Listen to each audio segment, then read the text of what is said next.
and she was just sitting up above. And as I went around the edge of the pool, the next thing I knew, I slipped underwater. And I can distinctly remember the bubbles coming out of my mouth. And I was just like suspended. I was about 6 feet underwater. And the next thing I knew, I was in this beautiful place. It was like I was in this big, huge arena. And when I looked down, I could see stars everywhere. And there were these big columns around the arena. And the next thing I knew, I was sitting on my Heavenly Father's lap.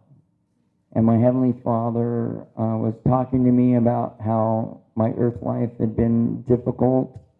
I had been in the hospital my first 2 years of life a lot. And I was filled with His love. And when I looked just to the right of Him, there was my Heavenly Mother. And I knew that she loved me very much. And I saw full beings, and they were both filled with light. They both looked really young. They looked like maybe in their mid-20s. And I knew they loved me. They both were white. They both had white robes on. I saw their full detail. And the next thing I know, next to them was someone I knew who was my older brother. And I knew him to be Jesus. And he started, the next thing I knew, I was standing in front of him. And off onto the right of him was a big screen. And it was see-through. I could see Earth in the background. I saw all these other beautiful planets. That these planets are not in our galaxy. Their colors like purple and green, and there were big stars everywhere. And as Jesus was talking to me about my life and about my family, everything was in color. And when I was a child, we only had black and white TVs.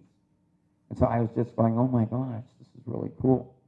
And as he was talking to me, it's like the Earth came up, almost like what we have Google Earth today. And it came up and it zoomed in. And it was traveling very fast.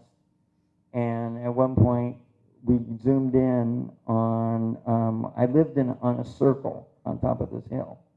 And where we lived was at the beginning of the circle, and this pool was about halfway around. And when it was getting closer, I could still see my body in the pool. Like it was just sitting there suspended. For some reason, that is really funny to me. And here we are, he's talking to me, and he did a close-up of my father. He said, this is the family you chose to come down to. And he was telling me that I could choose to stay where I was. And it was a beautiful place. And I knew that place to be heaven. And as he was talking to me, there was a close-up on my mom and how I chose these parents. And then a close-up on my sister and then my brother. And as soon as something just clicked inside me and I said, I choose to go back. And in that moment, there were two teenage girls laying out by the pool. And all of a sudden I heard them say, where's Brian? And in that moment, literally, it was just, I was back in my body and they pulled me out of the pool. And that kind of ended my recollection. A few years later, I went to talk to my mom about this experience I had because I wanted to share it with her. And I said, do you remember when I drowned in the pool? She said, well, you never drowned. So I went, oh, well. Okay, I just kind of walked away. And then several years later, I went back and we had a different conversation, and I just learned to approach it differently. And I was always able to share with my mom about these experiences, but she was the only one. I've never really told my siblings or anyone else. And it wasn't until I was a teenager, I read a book called Closer to the Light, which talks about children's near-death experiences. And a pediatrician who was their doctor, they started sharing with him. And when I read that book, I went, oh my gosh, I had this experience. And I later did contact him, though I never heard back. I'll fast forward. So in 1999, I was coming back from this business training I'd been to, and my doctor happened to be there.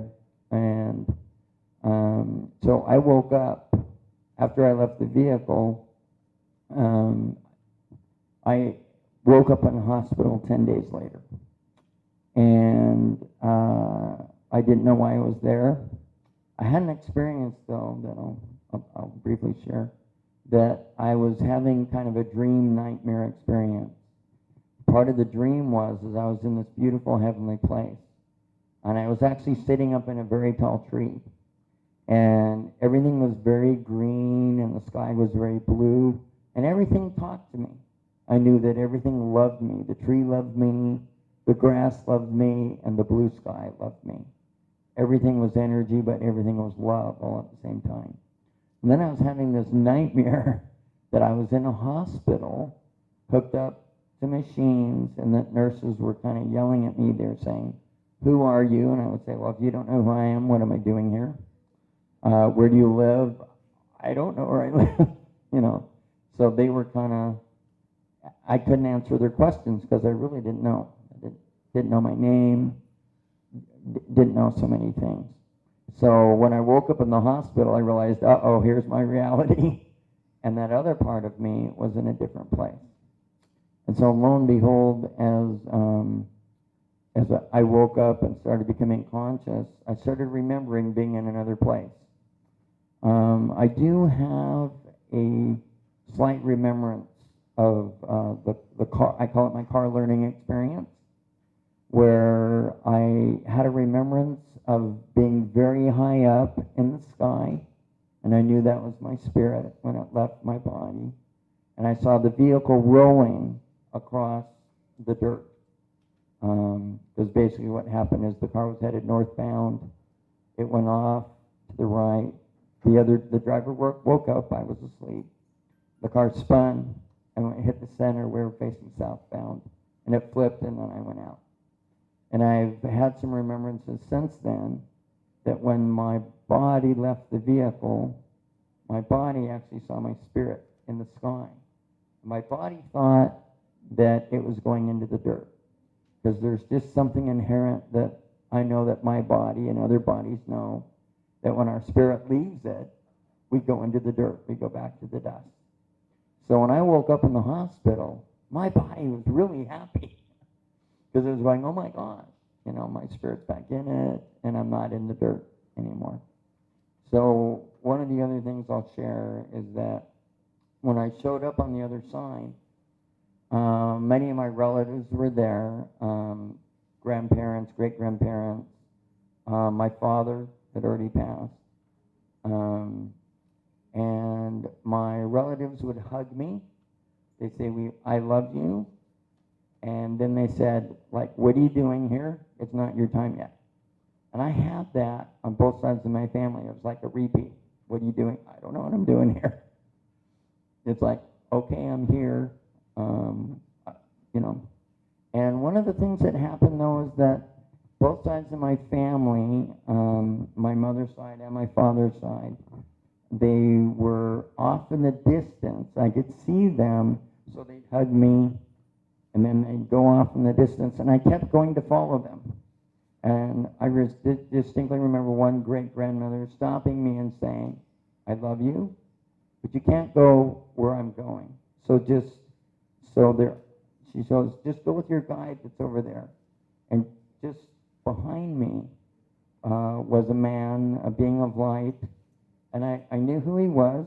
He was called my guide, and he was just waiting for me to be done with this like reception line. And I do remember keep attempting to go, and both sides of my family were creating circles off in the distance. And I couldn't figure out why I couldn't go there. You know, I kept going, and they'd stop me and they'd go over there. And my last experience is kind of in three parts. There's the part where I showed up on the other side, and then there's a middle part that I'm still remembering, and then there's an end part that I totally remember. And one of the things I know in the third part, I got to have a conversation with my father. And later at another part of my life, I got to remember that connection I've had with my father. And then I remembered coming back to Earth, which is,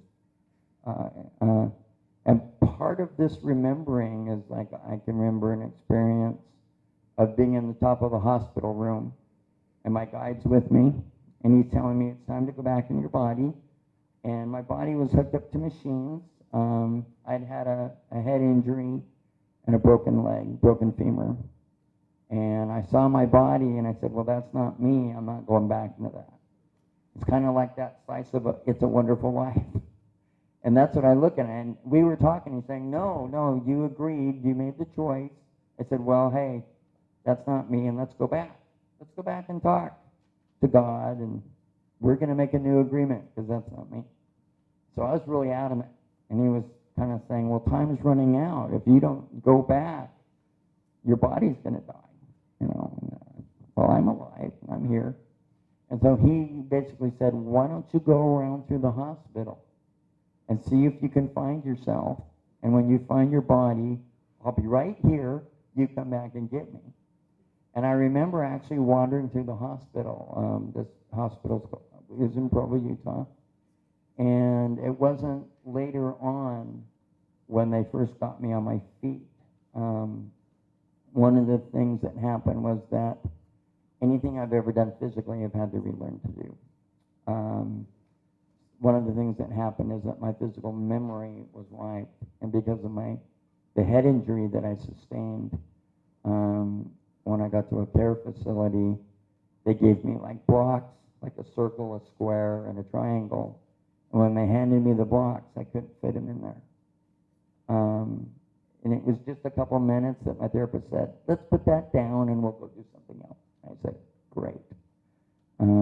So I had some issues with my brain, and when they got me up the first time, I only walked about 5 steps. Because being 6 feet tall, it was pretty scary getting up on my feet and not knowing how to walk. And I remember walking there as a child and playing sports, but this was totally new. And there was another room. And when I got to the room, when I looked this way, I remember seeing the beds from this point of view, and I knew what was going on with every patient. It's like I had read their charts, and I just knew what was going on with them, even though I just looked to the side. And then that's when I started this remembering process. And eventually, I've remembered a lot what happened through my doctor, and also through various healers, because I've had some trauma. And eventually, I was shown exactly what happened. And one of the things, and I'm going to end with this, is that I distinctly remember back in Palm Springs before I left that I'd received a prompting to not go, to stay in the hospital, to stay in the hotel one more day. I had the next day off. And the person who was driving with me, one of the things I didn't know is that he'd not slept in days. He'd like stayed up with his business conference. And he convinced